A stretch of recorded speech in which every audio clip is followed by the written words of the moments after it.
finished. I came out of the theater watching the Michael Jackson movie. You know, honestly, I enjoyed it. It was a fun movie. But if you haven't watched it, this is your time to not watch my video. There's gonna be spoilers right now.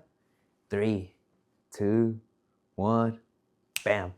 All right.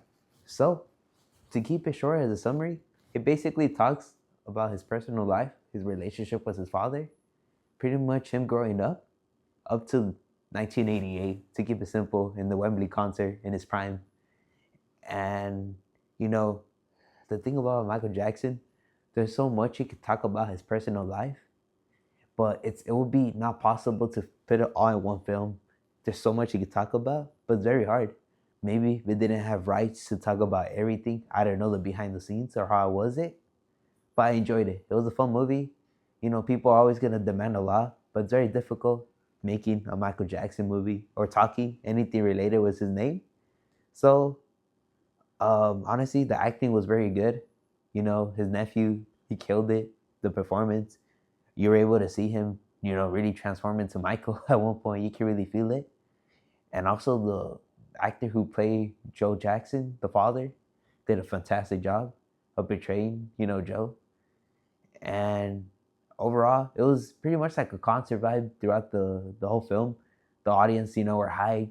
You know, whenever a song was played, a famous hit, you know, the fans were going crazy, clapping, and it was pretty cool to see in theaters. Not gonna lie, it felt like the nostalgia vibe. It didn't really feel like a biopic. It was pretty cool though. You know, I had a good time watching it. And the only thing I would criticize is probably the time jump that it did from the 1984 Victory Tour when he pretty much announced it would be his last tour with his brothers. There was a time life jump from that to the 1988 Wembley concert of the Bad Tour. But I feel like they missed out on talking about how to surpass Thriller album, and you know, the difficult process, the pressure from the media.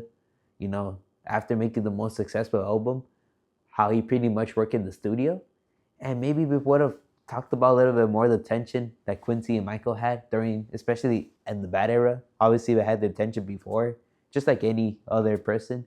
But you know, overall, it was a fun movie to watch. You know, if you're a Michael Jackson fan, it was definitely pretty cool to watch. You know, anything hype. It felt like a concert. I know for sure. I'm gonna start listening again to Off the Wall album.